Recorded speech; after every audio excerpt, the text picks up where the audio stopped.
દિલ્હી અદાલતમાં હાજર એક દુઃખી પત્ની ન્યાય માટે આવી હતી. તેની સામે જ તેનો પતિ અમિત શર્મા ઊભો હતો. એક વિખરાયેલો માણસ. તેની આંખો લાલ હતી અને તેના ચહેરા પર લાચારી હતી. તેની ન્યાયાધીશને ફક્ત એક જ વિનંતી હતી. ન્યાયાધીશ, હું મારી પત્ની સાથે સમાધાન કરવા માગું છું. હું તેની સાથે રહેવા માગું છું. પણ જો તે મારી સાથે રહેવા માંગતી નથી તો કૃપા કરીને મને છૂટાછેડા અપાવો. મને આમાંથી આઝાદ કરો. ન્યાયાધીશે કહ્યું, શ્રીમતી પ્રિયા, તમે શું ઈચ્છો છો? તેનો અવાજ ઠંડો અને શાંત હતો. પ્રિયાએ જવાબ આપ્યો, હું મારા બાકીના જીવન માટે એની પાસેથી ભરણપોષણ લઈશ. તેણે આગળ કહ્યું, ન્યાયાધીશ, હું તેની સાથે રહીશ નહીં અને તેને છૂટાછેડા પણ આપીશ નહીં. ન્યાયાધીશે ચશ્મા ઉતાર્યા અને ટેબલ પર મૂક્યા. તેમના ચહેરા પર ગુસ્સો અને આશ્ચર્ય બંને હતા. શ્રીમતી પ્રિયા, તમારે તમારા પતિ સાથે રહેવું પણ નથી કે છૂટાછેડા પણ લેવા નથી. આ કોર્ટ છે. આ મજાકની વાત નથી. પ્રિયાએ ખચકાટ વિના જવાબ આપ્યો, હું કોઈ મજાક નથી કરતી જજ સાહેબ, આ મારો અંતિમ નિર્ણય છે. પત્નીની વાત સાંભળીને અમિત લગભગ સ્તબ્ધ થઈ ગયો. તેની આંખોમાં આંસુ આવી ગયા. જજ સાહેબ સમજી ગયા કે આ કોઈ પતિ પત્નીનો સામાન્ય ઝઘડો નથી, જેના ઊંડાણમાં જઈને તપાસ કરવી પડે એમ છે. તેમણે ટેબલ પર હથોડો માર્યો. Order, order. આખો કોર્ટરૂમ શાંત થઈ ગયો. અમિતે ઊંડો શ્વાસ લીધો. તેના અવાજમાં એક હતાશ પતિનું દુઃખ સ્પષ્ટ દેખાઈ રહ્યું હતું. જજ સાહેબ, હું હજુ પણ મારી પત્ની સાથે સમાધાન કરવા માગું છું. મેં તેને સમજાવવાનો ખૂબ પ્રયાસ કર્યો.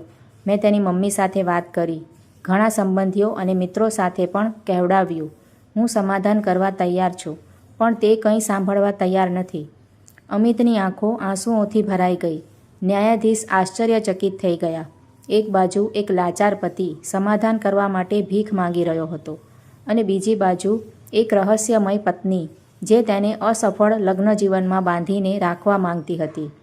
ન્યાયાધીશ પ્રિયા તરફ વળ્યા અને પ્રિયાને કહ્યું, શ્રીમતી પ્રિયા, તમારા પતિ કહી રહ્યા છે કે તે તમારી સાથે રહેવા માંગે છે, તો તમને એમની સાથે રહેવામાં શું સમસ્યા છે? પ્રિયાએ અમિત તરફ નજર કરી અને કહ્યું, જ્યાં મારું કોઈ માન સન્માન નથી ત્યાં રહીને હું શું કરીશ? અમિત બોલ્યો, મેં તારું શું અપમાન કર્યું છે? પ્રિયાએ કટાક્ષભર્યા સ્મિત સાથે કહ્યું, એ હું તમને નહીં પણ જજ સાહેબને કહીશ. ન્યાયાધીશે બંનેને શાંત પાડ્યા. તેમણે પ્રિયાને સીધું પૂછ્યું, ઠીક છે પ્રિયા, મને કહો, તમારા પતિ સામે તમારી શું ફરિયાદ છે? શું તેણે ક્યારેય તમારા પર હાથ ઉપાડ્યો છે? કોઈ ઘરેલું હિંસા? પ્રિયાએ કહ્યું, ના, તેણે ક્યારેય હાથ ઉપાડ્યો નથી. તો શું દહેજની માંગણી કરવામાં આવી છે? ન્યાયાધીશે પૂછ્યું. પરંતુ પ્રિયાએ તેનો પણ ઇનકાર કર્યો. અમિતના ચહેરા પર ક્ષણિક રાહત થઈ, પરંતુ પ્રિયાના આગળના શબ્દોએ તે રાહતને ઉડાવી દીધી. જજ સાહેબ, અમારી વાર્તા એક પરિકથાની જેમ શરૂ થઈ. અમે એક મિત્રના લગ્નમાં મળ્યા હતા. મેં તેની આંખોમાં હંમેશા સત્ય જોયું અને તે મને પહેલી જ મુલાકાતથી તેની તરફ ખેંચી ગયું. તે મુલાકાત પછી અમે ફોન પર કલાકો સુધી વાતચીત શરૂ કરી. અમિતે કહ્યું હતું, પ્રિયા, હું કોઈ રાજકુમાર તો નથી, પણ હું તને મારી રાણીની જેમ રાખવાનું વચન આપું છું. તારી નાની કે મોટી દરેક ઈચ્છા પૂરી કરવી એ મારા જીવનનો હેતુ રહેશે. મેં મજાક પણ કરી કે જો હું કોઈ એવી વસ્તુ માંગું જે તું પૂરી ન કરી શકે તો? અમિતે જવાબ આપ્યો, હું તારા માટે આકાશમાંથી તારા પણ તોડી શકું છું. પ્રિયાની આંખોમાં આંસુ આવી ગયા. તે એક વચન પર મેં મારી આખી દુનિયા તેને સોંપી દીધી હતી. જજ સાહેબ, કઈ છોકરી આવા વચનો પર વિશ્વાસ નહીં કરે? મને લાગ્યું કે મને દુનિયાનો શ્રેષ્ઠ પતિ મળી ગયો છે. અમારા લગ્નના દિવસે તેણે કહ્યું હતું, પ્રિયા, આજથી તારી દરેક ખુશી મારી છે અને તારું દરેક દુઃખ મારું છે. આપણે ક્યારેય અલગ નહીં થઈએ. મેં મારા માતા પિતા, મારું ઘર, મારા સપના બધું છોડી દીધું અને તેની સાથે એક નવું જીવન શરૂ કર્યું. મને લાગ્યું કે મારી દુનિયા હવે ફક્ત ખુશીઓથી ભરાઈ જશે. પ્રિયાના અવાજમાં અચાનક કડકાઈ આવી ગઈ. પણ મને ખબર નહોતી કે મારા સપનામાં જે કાચનો મહેલ હું બનાવી રહી હતી તે લગ્નના થોડા મહિના પછી જ તૂટી જશે અને તેના ટુકડાઓ હજી પણ મારા હૃદયમાં ગૂંચે છે. પ્રિયાએ ભીની આંખો ઊંચી કરી. તેમાં ફરિયાદોનો ધગધગતો અંગારો હતો. જેણે મારા માટે તારા તોડી લાવવાની વાતો કરી હતી, તેણે મને એના ઘરની 4 દિવાલોમાં કેદ કરી દીધી. તે મને રાણી બનાવવાનો હતો, પરંતુ તેના બદલે મને એક કેદી બનાવી દીધી, જેની દુનિયા સવારે રસોડામાં શરૂ થતી હતી અને રાત્રે તેની રાહ જોતા સમાપ્ત થતી હતી. આ માણસે મને મારી કારકિર્દી પણ શરૂ ન કરવા દીધી. એના ઘરમાં મારી કોઈ ઓળખ નહોતી. હું તેની પત્ની હતી, પણ ઘરના દરેક નિર્ણય તેની મમ્મી લેતી હતી. જજ સાહેબ, એક દિવસ જ્યારે હું તાવથી બળી રહી હતી, મારું આખું શરીર દુખતું હતું, ત્યારે મેં તેને ફક્ત કામ પરથી વહેલા પાછા આવવાનું અને મને ડૉક્ટર પાસે લઈ જવાનું કહ્યું. અને તેણે શું કર્યું? તેણે તેની મમ્મીને ફોન કરીને કહ્યું, મમ્મી, પ્રિયાની તબિયત સારી નથી. કૃપા કરીને તેને ડૉક્ટર પાસે લઈ જાઓ અને તેને દવા અપાવો. જજ સાહેબ, હું તાવથી બળી રહી હતી અને તેની મમ્મીએ શું કર્યું તે સાંભળો. તેણે મને પોતાની રીતે એક ઉકાળો બનાવીને પીવડાવ્યું. અંતે મેં મારી મમ્મીને ફોન કર્યો અને જ્યારે મેં તેને મારી સ્થિતિ વિશે કહ્યું ત્યારે તે મને ડૉક્ટર પાસે લઈ ગઈ. ત્યારે જ મને થોડી રાહત થઈ. હવે તમે જ તેને પૂછો, તેને પત્ની જોઈતી હતી કે નોકરાણી? જ્યારે તે મને પત્નીનો અધિકાર આપવા તૈયાર ન હતો તો મારી સાથે લગ્ન કરીને મારું જીવન કેમ બરબાદ કર્યું? પ્રિયાની આંખોમાંથી આંસુ વહી રહ્યા હતા. કોર્ટરૂમમાં ભારે શાંતિ છવાઈ ગઈ. પ્રિયાના રડવાથી અમિતનો ચહેરો ફિક્કો પડી ગયો, જાણે કોઈએ તેના શરીરમાંથી બધું લોહી નીકાળી દીધું હતું. ધ્રુજતા હોઠ સાથે તેણે ન્યાયાધીશ પાસે બોલવાની પરવાનગી માંગી. ન્યાયાધીશે માથું હલાવ્યું અને તેને પરવાનગી આપી. અમિતે બધી હિંમત એકઠી કરીને કહ્યું, હા, એ સાચું છે કે હું પ્રિયાને ક્યાંય ફરવા લઈ ગયો ન હતો, પણ મારી પોતાની મજબૂરીઓ હતી. ન્યાયાધીશ અમિતનો અવાજ ઘૂંઘળાયો. અને તે દિવસે જ્યારે તે બીમાર હતી તો હું આવી શક્યો નહીં. ત્યારે મારી ઓફિસમાં ખૂબ જ મહત્ત્વપૂર્ણ મીટિંગ હતી.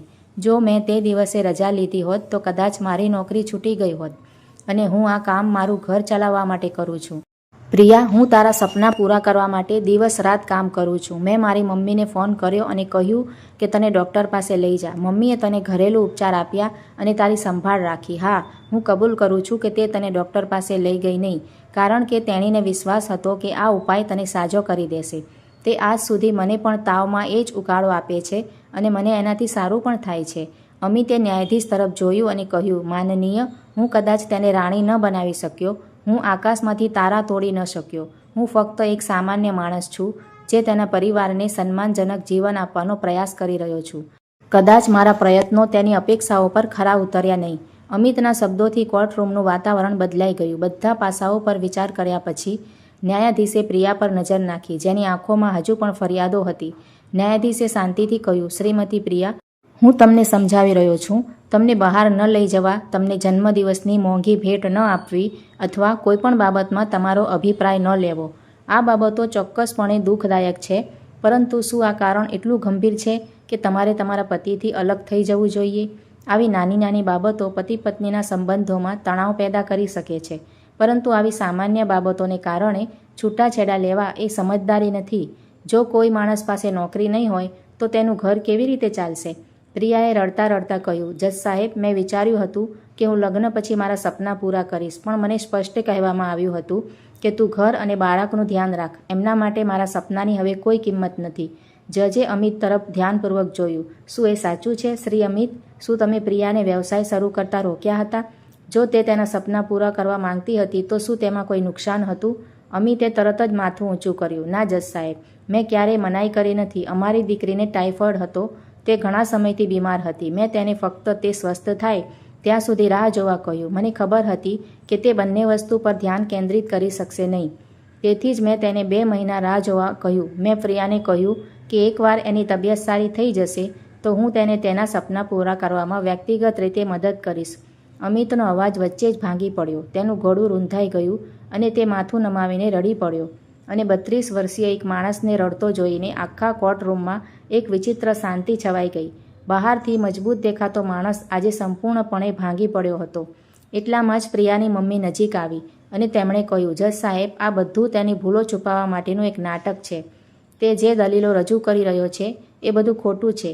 તે મારી દીકરીને એક પૈસા માટે ત્રાસ આપે છે. આ માણસ તેની નાની નાની ઈચ્છાઓ પણ પૂરી કરી શકતો નથી. અમે બાળપણથી જ અમારી દીકરીને રાજકુમારીની જેમ ઉછેરી છે. તેને ક્યારેય કોઈ વાતે ના પાડી નથી. જ્યારે મારી દીકરી નાની હતી ત્યારે જો એની ઢીંગલીના વાળ બગડી જાય તો તે રડવા લાગતી હતી અને તેના પપ્પા અને હું જ્યાં સુધી તેના ચહેરા પર સ્મિત ન લાવીએ ત્યાં સુધી શાંતિથી બેસતા નહોતા. અમે તેને ખૂબ લાડથી ઉછેરી અને આ લોકોએ શું કર્યું? મારી હસતી રમતે ઢીંગલી જેવી દીકરીને દરરોજ રડાવતા હતા. જ્યારે પણ હું મારી દીકરીને ફોન કરું ત્યારે હું ફક્ત તેના રડવાનો અવાજ સાંભળું છું. હવે આ નર્કમાં હું મારી દીકરીને એક દિવસ પણ રાખવા નથી માંગતી. તેથી મેં અને મારી દીકરીએ નક્કી કર્યું છે કે આ માણસ પાસેથી માસિક ભરણ પોષણ લઈશું, પરંતુ તેને આ સંબંધમાંથી આઝાદ નહીં કરીએ. આ માણસ પ્રિયા સાથેના આ સંબંધમાં બંધાયેલો રહેશે.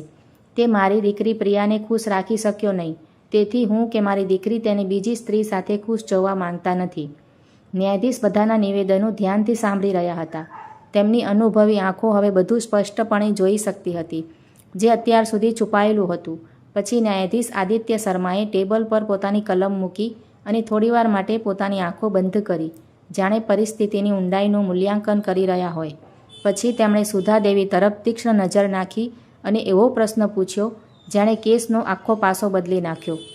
સુધાજી, મને એક વાત કહો. જ્યારે પ્રિયા તેના પતિના ઘરે રહેતી હતી ત્યારે તમે બંને ફોન પર કેટલી વાર વાત કરતા હતા? સુધાદેવીએ વિચાર્યા વિના ગર્વથી જવાબ આપ્યો. દરરોજ અમે 2 કે 3 કલાક આરામથી વાત કરતા. તે પોતાની બધી વાતો મારી સાથે શેર કરતી. પછી ન્યાયાધીશે પૂછ્યું, તો તમને એ પણ ખબર રહેતી હશે કે એમને ઘરે જમવાનું શું બન્યું છે? હા, ચોક્કસ. મારી દીકરી ક્યારેય મારાથી કંઈ છુપાવતી નહોતી. જો સાસુ અને વહુ વચ્ચે નાનો ઝઘડો થાય તો પણ તમને હંમેશા ખબર પડતી હશે. હા જજ સાહેબ, મારી દીકરી પોતાની લાગણીઓ કોને કહેશે? હું તેનો એકમાત્ર સહારો છું. હવે જજના અવાજમાં કડકાઈ આવી ગઈ. સુધાદેવીની આંખોમાં સીધી નજર નાખતા તેમણે કહ્યું, તો તમે તમારી દીકરીના સાસરિયાઓના જીવનની દરેક બાબતનો ખ્યાલ રાખ્યો. રસોડામાં સાસુ અને વહુ વચ્ચેના ઝઘડાથી લઈને પતિ પત્ની વચ્ચે તેમના રૂમમાં થતી ખાનગી વાતચીત સુધી. આખા કોર્ટરૂમમાં એક વિચિત્ર મૌન છવાઈ ગયું. ન્યાયાધીશે પોતાનો છેલ્લો અને સૌથી મહત્ત્વનો પ્રશ્ન પૂછ્યો. સુધાજી, બધા જાણે છે કે તમે તમારી દીકરીને પ્રેમથી ઉછેરી, શિક્ષિત કરી અને ખૂબ જ ધામધૂમથી તેના લગ્ન કરાવ્યા, પણ શું તમે ક્યારેય તેને માનસિક રીતે તેના પતિના પરિવાર સાથે રહેવા દીધી? કે શું તમે તેને દરરોજ ફોન પર પાછળ ખેંચી લીધી? આ કોઈ પ્રશ્ન નથી, એક અરીસો હતો જેમાં સુધાદેવીનો સ્વાર્થી ચહેરો દેખાતો હતો. ન્યાયાધીશનો પ્રશ્ન હથોડા જેવો હતો, જેની અસરથી સુધાદેવી ગુસ્સે થઈ ગઈ. તેણે તરત જ પોતાનો બચાવ કરવાનું શરૂ કર્યું. જજ સાહેબ, આ તમે શું કહી રહ્યા છો? હું તેની માં છું. જો તે મને પોતાનું દુઃખ નહીં કહે તો તે કોને કહેશે? શું મારે તેને એકલી છોડી દેવી જોઈએ? પોતાની બેઠક પરથી ઊભા થયા વિના ન્યાયાધીશે શાંતિથી કહ્યું. સુધાજી, એક દીકરી ફક્ત તેનું દુઃખ તેની માતાને જ કહેશે, તે સાચું છે. પણ પ્રશ્ન એ છે કે તે કયું દુઃખ હતું? અમિત ઓફિસથી મોડો આવ્યો, આ એક ઘટના છે, કોઈ દુઃખ નથી. સાસુએ રસોઈમાં વાંક કાઢ્યો, આ ઝઘડો છે. ન્યાયાધીશનો અવાજ હવે વધુ ઊંચો થઈ ગયો. તમે તમારી દીકરી સાથે દરરોજ 3 કલાક વાત કરી. તમે તેના ઘરની દરેક નાની વાત સાંભળી અને દરેક નાની વાતને મોટા દુઃખમાં ફેરવી દીધી. તમે દરેક નાના ઝઘડાને અન્યાય ગણાવ્યો.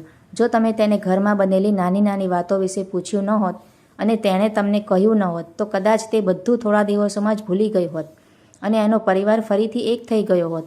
પણ તમે એવું થવા જ ન દીધું. તમારા શબ્દોએ એક નાની ચિંગારી સળગાવી અને તેને એટલી મોટી બનાવી દીધી કે તે આગમાં ફેરવાઈ ગઈ. પ્રિયાની નજરમાં તેનો પરિવાર ગુનેગાર બની ગયો. તમે અજાણતા તમારી દીકરીના મનમાં એ વાત મૂકી દીધી કે તેનું સાસરું નર્ક છે અને તેનો પતિ અત્યાચારી છે. સુધાદેવી ધ્રુજતી હતી. પણ મેં ફક્ત તેને ટેકો આપ્યો સુધાજી, ન્યાયાધીશે કડક શબ્દોમાં કહ્યું. આ એક ઝેર હતું, એવું ઝેર જે તમે તમારી પોતાની દીકરીના લગ્ન જીવનમાં ઠાલવી દીધું. લગ્નનો છોડ પતિ પત્ની વચ્ચેના વિશ્વાસ અને સમજણના પાણીથી ઉગે છે. તમે દરરોજ ફોન કરીને તે છોડના મૂળમાં નફરત અને ફરિયાદનું તેજાબ રેડ્યું.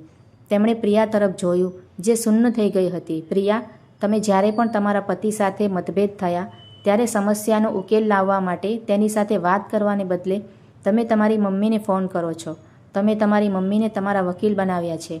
તમારા જીવનસાથી, તમારા પતિ પત્નીના સંબંધ અંગેનો દરેક નિર્ણય તમારા બંને વચ્ચે નહીં, પરંતુ તમારા અને તમારી મા વચ્ચે થવા લાગ્યો.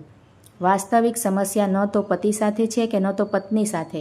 આ સંબંધમાં ત્રીજા વ્યક્તિની દખલગીરી છે, જેણે ક્યારેય તેના પતિની પત્ની બનવાની તક આપી નહીં. આ સાંભળીને પ્રિયાને લાગ્યું કે જાણે કોઈએ તેના પગ નીચેથી જમીન ખેંચી લીધી. મમ્મી, તેનો પોતાનો અવાજ તેના કાનમાં ગૂંજ્યો. તેણે તેની મમ્મીને કરેલી દરેક ફરિયાદ, દરેક આંસુ, દરેક નાની વાત, પહેલીવાર તેને ખ્યાલ આવ્યો કે તેણે પોતાના હાથે પોતાના લગ્ન જીવનમાં કાંટા રોપ્યા છે. આખા કોર્ટરૂમમાં શાંતિ છવાઈ ગઈ અને પછી પાછળથી કોઈએ હળવેથી તાળીઓ પાડી અને થોડી જ વારમાં આખું કોર્ટરૂમ તાળીઓના ગડગડાટથી ગુંજી ઉઠ્યું. આ તાળીઓ ન્યાયાધીશના સન્માન માટે હતી. આજે દરેક વ્યક્તિ જે કઠોર સત્યનો અનુભવ કરી રહ્યો હતો તેના માટે હતી. ન્યાયાધીશે પોતાનો ચુકાદો આપવાનું શરૂ કર્યું. એ સ્પષ્ટ છે કે આ સંબંધમાં ખટાશ આવી ગઈ છે, પરંતુ એ પણ સાચું છે કે છૂટાછેડા એ કોઈ સમસ્યાનો અંતિમ ઉકેલ ન હોવો જોઈએ. આવતા મહિના સુધી શ્રીમતી પ્રિયાનો તેની માતા શ્રીમતી સુધા સાથે કોઈ સંપર્ક રહેશે નહીં. ફોન દ્વારા નહીં, વિડીયો કોલ દ્વારા નહીં અને વ્યક્તિગત રીતે નહીં. આ કોઈ સજા નથી, પરંતુ પ્રિયાએ તેના વિચારો અને તેના આંતરિક અવાજને વ્યક્ત કરવાની તક આપવા માટે છે. આ સમય દરમિયાન અમિતની માતા કે પ્રિયાની માતા તેના કોઈપણ કાર્યમાં દખલ કરશે નહીં. યાદ રાખજો, કોર્ટના આદેશનું કડક પાલન થવું જોઈએ. પ્રિયાને પહેલીવાર સમજાયું અને તેણે રડતા રડતા કહ્યું, અમિત, આપણે કેવા હતા અને આપણે કેવા બની ગયા છીએ. મારી મમ્મીએ કહેલી દરેક વાત પર વિશ્વાસ કરવો એ મારી ભૂલ હતી. હું ક્યારેય તમારી લાગણીઓ, તમારા સપના સમજી શકી નહીં. મેં તમને હંમેશા દોષ આપ્યો. હું ખૂબ જ ખરાબ છું. અમિતે તેને પોતાની પાસે ખેંચી અને તેને ગળે લગાવી દીધી.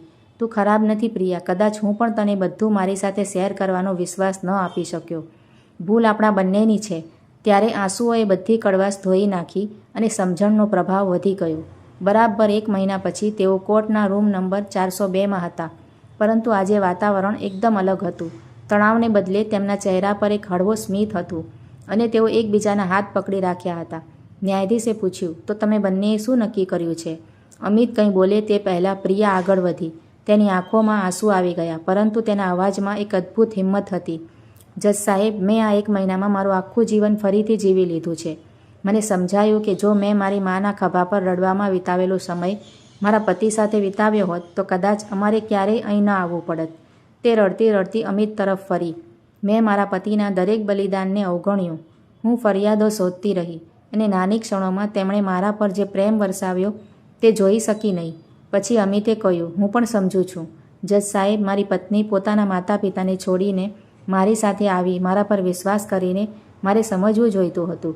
મારે તેને થોડો સમય આપવો જોઈતો હતો. જો વધારે નહીં તો હું ઓછામાં ઓછી તેની નાની ઈચ્છાઓ તો પૂરી કરી શક્યો હોત. ન્યાયાધીશે હસીને કહ્યું, યાદ રાખો, લગ્નનો અર્થ એકબીજાની ભૂલોને યાદ રાખવાનો નથી, પરંતુ એકબીજાની ખામીઓ છતાં સાથે ઊભા રહેવાનો છે. આજે તમે બંનેએ ફક્ત તમારા સંબંધોને બચાવ્યા નથી, પરંતુ દુનિયાને બતાવ્યું છે કે જો તમારા હૃદયમાં સાચો પ્રેમ હોય તો કોઈ દિવાલ એટલી ઊંચી નથી કે તેને તોડી ન શકાય. પ્રિયાએ આંસુથી ભરેલા ચહેરા સાથે અમિત તરફ જોયું અને કહ્યું, આજથી હું છૂટાછેડા માંગીશ નહીં કે તમારાથી અલગ રહીશ નહીં. આ મારું વચન છે.